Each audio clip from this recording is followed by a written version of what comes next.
Late Night Los Santos with your host, Anthony Marino. How you doing, everybody? Yeah. Right. Yeah, it's great, huh? Right. Well, thank you. Thank you, everybody. Wow, what a great crowd tonight. Welcome to Late Night Los Santos. We're the only show where the biggest crime isn't on the streets. It's in my joke delivery. I know. Now, as you might have noticed, we have once again changed locations this week. Yeah. We're the only talk show where the set has a higher body count than the guests. Yeah, it's true. We're like a pop-up taco truck. But instead of tacos, we serve up mild disappointment. All right, everybody. We got an incredible show tonight. Great guests, great music. So let's not waste any more time and get on with the show. Before we're kicked out of this place too, huh? Right. All right, everybody. Let's welcome our very first guest of the night, the one, the only, Mr. Calvin Branzino. Thank you. Hello, how are you? Hello. Tony, it's good to see you. How you old doing, buddy? so-and-so. You look great. I feel great. I'm better now that I'm seeing you. Oh, come here, Mwah. pal. Come here. Let's get comfortable, huh? Let's get on with the show. Oh, yeah. All right, so how are you, Cal? Well, great to see you. I'm just fine, Tony. I am absolutely honored to be on your show. I could not be more excited about it. Well, keep your excitement realistic. It's a good show and everything, but like I said, we don't really have a set yet. It's too late. I'm bursting at the seams. Plus, look at what we've got here. I feel like you're Hugh Hefner, and I'm some impressionable 21-year-old girl. Come on. This isn't a casting couch. This is just it's a couch where members of the cast come and sit. Yeah, well, okay. Well, I don't want to know what happens on this couch when I'm not here. Sure. You got a lot on your shoulders this week. You know who you're following up from last week? Who am I following up? The mayor of Los Santos. Oh God, really? Yeah. Oh yeah. Wow. Well, I don't think that I'm as fluent in political speech as the mayor, but I do my best to blow hot air myself.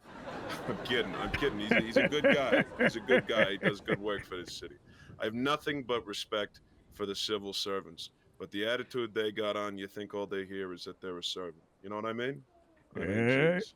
Yeah. Well, I mean, you're in a very different line of work, right? You say you're a singer, but I think I've seen you driving a yellow cab, right? Well, I think you'd be exactly right if you were to see something like that. I got to keep the lights on at the end of the day. I love singing. Singing's my passion, but cabin is what keeps food in my belly and all these fine threads on my back. You know what I mean? It's a good job, kid. Yeah. Nothing wrong with it. No, definitely. I mean, so you're working on something, right? You're hoping that it'll make some money instead of just driving cab?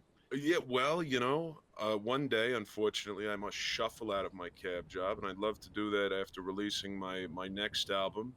It'll be coming in the next month or so. Cal Sings the Classics. That's what it's called, Cal Sings the Classics? That's what it's called, Cal Sings the Classics. It's songs that you know and love. You don't have to slog through a bunch of stuff that you never heard of. What about you take all of that off because it's terrible. You put a hyphen in there and you go Cal-asics. Classics. Cal-asics? Oh, with a hyphen. Wow. That's good. The vaudeville just called. They need you back. I ain't heard that comedy since, 1920. Come on. I know it's good. Cal-asics. We're like the same age. Come on, Cal. You're 3 years older than me, and that 3 years obviously is a world of difference. Yeah. Holy smokes! So you came from Vice City, is that right? I was born and raised in Vice City. That's right. And you've moved out to LS, I'm assuming, to pursue this dream of music. Well, I came to LS. I lived in Liberty City for many years. I did cab work there as well as a host of other odd jobs. Uh, but Los Santos, it's the city of dreams, baby. Where you That's got right. Vinewood, you've got beautiful weather, women. I mean, what is there not to love about Los Santos? That is exactly right. That is exactly right. Well, there's actually a lot not to love. I mean, the whole film industry is in the can right now. Musicians can't really make money. Uh, you know, Yes, businesses and I've things. noticed. All the I things don't that I have had to do to access to you to my get set. onto this show. Yeah, my back's still hurting from that. Yeah, you wouldn't believe the pain in my wrist. I got to get Oh, work. Jesus Christ. I'm a Oh, my working man. God. What can I say? We've got sponsors. I got to keep the lights on somehow. So thank you, Cal. After this break, we'll be hearing you sing. And you at home, folks, we got another special guest coming right up. See you then after these breaks. America. We are meant to be the land of the free, a land of opportunity. But sometimes we need a helping hand to keep our freedom. Do you need legal representation? Well, I'm your man. I'm the best damn lawyer in this whole city. My name is Alfie Roach. You can contact me on WJ713. Here for all your needs. All right, welcome back, ladies and gentlemen. I'm sure those were some great ads. Yeah, right? Good. Calvin was a treat, right? But we got another great guest tonight. That's right. Fresh off of his brand new show, Artie. That's right. It's Art Vanderlei. Oh, come on over here. Look at this guy. This guy. No, this guy. Oh, come on. No. Hey, you. Come here, pal. Come here. How have you been? Lay Tony? one on me, Artie. Lay one on me. Give me one of these. Come on, it's pal. been forever. It's been forever. It's been too long. Yes, well, how? All right, take a seat. Get comfortable. All right. Welcome to the show. How have you been, pal? It's good. It's been fine. It's been great. I'm filming that new show. I've got a new show in the can, and I mean, look at you. You've got your own new show after moving out to Los Santos. Big guy out here. Yeah. How have you been? How is it? It's great. For the audience, Art and I go way back. Back Long in Liberty City when I was running the club. Art was a regular. He'd come around to the club and have a big cigar and maybe chat to the ladies at the club, that kind of thing. This guy would put up with a lot of my stuff. I'm telling you. I've said a couple of bad things. A couple of bad things, but you've said a couple of bad things too yourself. But here we are. I mean, that Cal guy. Backstage, he's got a voice of an angel. I'm flabbergasted. Cal is very talented. We're very lucky to have him on here tonight. He's very talented, and you had the mayor on too. Look at you. Yeah, we did. Episode 1 with the mayor. That's right. So far we've had two, a very talented individual, an important individual, a very smart guy, and then two washed-up comedians. Hey, now, Tony, you're gonna burn some bridges, Tony. I'm telling you right now. I might not come in and do your show again. No, but I'm kidding. Come on. I'm kidding, of course I'm kidding. On set, on my show, we had this instance, and this isn't about taxis or nothing. This is about bagels, if you could believe it. The caterer had gotten us some underbaked bagels, right? Right. And you know me, I'm Jewish. I love bagels. What can I say? Yep, there it is. Yeah, it's going to come up. Of course it's coming eventually. It's going to come out eventually. You can't help but go on TV and talk about how you're Jewish. But I'm on set with these guys at the catering. And whoever was in charge of the catering got us some underbaked bagels. And Tony, I tell you right now, there's nothing worse than having an underbaked bagel. everybody was sick for the whole week of shooting. We had to put it on hold. We had to put it on hold. You're never going to work in that town again after this. But and speaking of never working in this town or tiny town, fucking Chuck last week. Can you believe that? I tell you, you know, I watched last week, and you know, well, I mean, obviously, Tony, you and me and Chuck, we go way back. We're old friends. And you know, Chuck, he's a great guy. He's wonderful. You know, he's just a sweet soul, and yeah, he might be a bit volatile sometimes with his jokes and how he represents himself. And well, I talked to him after last week's show, and you know, he's been in a little bit of trouble, and you know, I thought that maybe we could call him. Do you think? Oh, Do you yeah? think that'd be okay? Do you think? I mean, I could. People in the audience want to have Chuck on the phone. Jerry, do you think you could get Chuck via satellite or something? Yeah. Let's get Can we him do via that? satellite. We could do that. You think we can do that? Okay, sure. Yeah. I mean, Artie, Chuck, Jerry says it's fine, so I think we could get Chuck. We'll give him a call. You know, and I think this will be good for him. I think this will be good for him. Yeah. All right. Hello, Well, am I on? oh, there he is already. There he is. Chuck, you're on with Tony and I.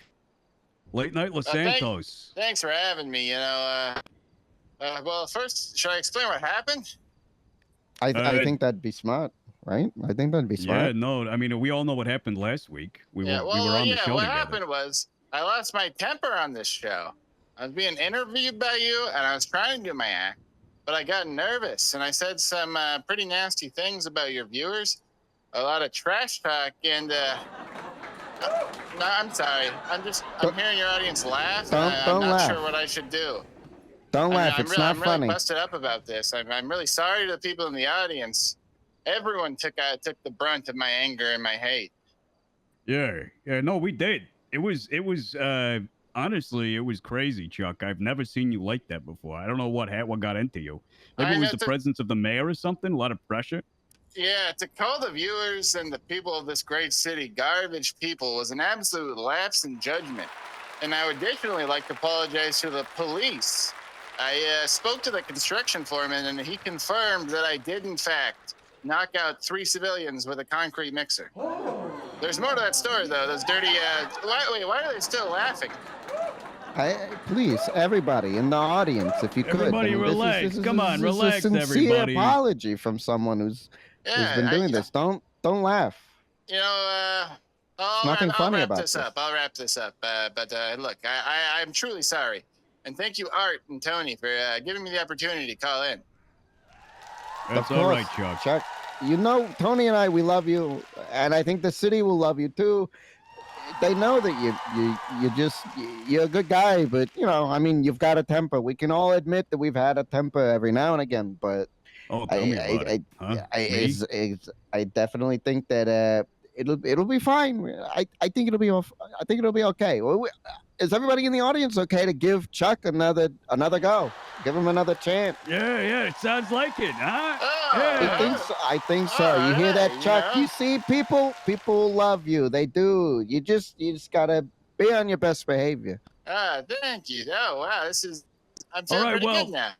Thank you, Chuck. Well, I'm sure we'll see you again very soon. And thank you, Art, for coming on the show tonight. Of course, Tony. Anything for you, Booby. This has been great. Don't call me Booby, please. All right.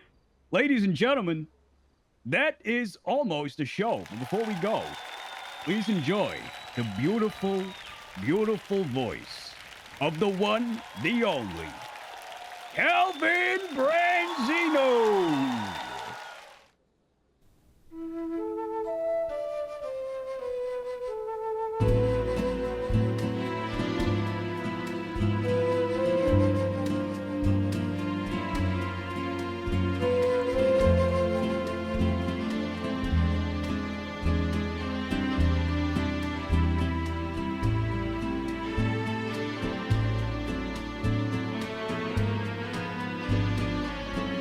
Quiet nights of quiet stars, quiet chords from my guitar, floating on the silence that surrounds us. Quiet thoughts and quiet dreams, quiet walks by quiet streams, and the window looking on the mountains and the sea. How lovely. This is where I want to be, here with you so close to me, until the final flicker of life's ember. I who was lost and lonely, believing life was only a bitter tragic joke, have found with you the meaning of existence, oh my love.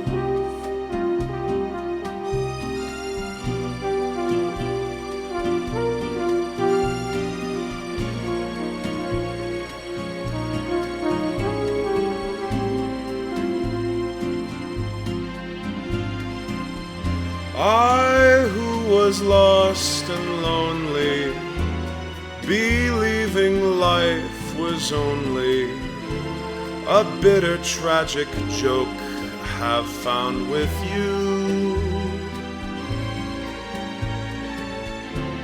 the meaning of existence, oh my love.